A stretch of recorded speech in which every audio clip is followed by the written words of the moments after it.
April of 2021 has been another great month of progress on the Waynesburg and Washington Railroad. Original artifacts of the W&W have now found their way home to the Greene County Museum. The switch stand is from Braddock Station, and the crossbucks supposedly came from Eames Station. Speaking of the museum, there is now a room inside dedicated to the W&W and its history, which includes various original artifacts. An original picture of the Waynesburg yard is now in the window to help transport visitors back to a time when the W&W called Greene County home.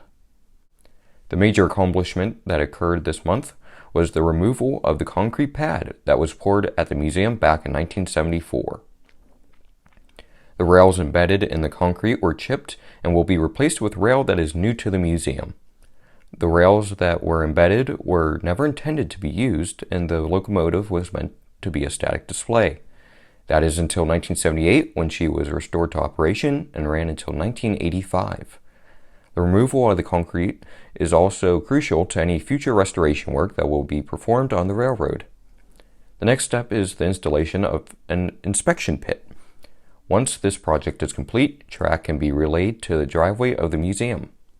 Removal of the concrete pad was completed thanks to the dedicated work of volunteers Laura Ann, Dave Jones, Beau Anthony Miller, Zach Reitmeyer, and Jim Weinschenker.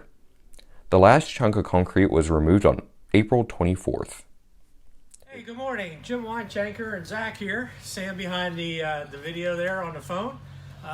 Another big, huge milestone at the Greene County Historical Society on the railroad projects. Today is Saturday, April 24th. Zach and I are standing by the very last piece of concrete from the pad. Zach and Jonesy have been working the past couple weeks to bust up the pad, and we're ready to get the very last chunk out. In the background, you're going to see Jonesy come in with the Kubota. We're going to load it up, and we're off to the next project, so stay tuned. We'll see you later. Additional work to the coach included the removal of one of the platform timbers. This is a part of the process of removal of the end sill so that two new end sills can be fabricated and installed. The new end sills will allow for the installation of truss rods to ensure that the coach is stabilized. The W&W crew thanks you for your continued support of the railroad. We would also like to introduce our newest fundraiser, Concrete Pillows.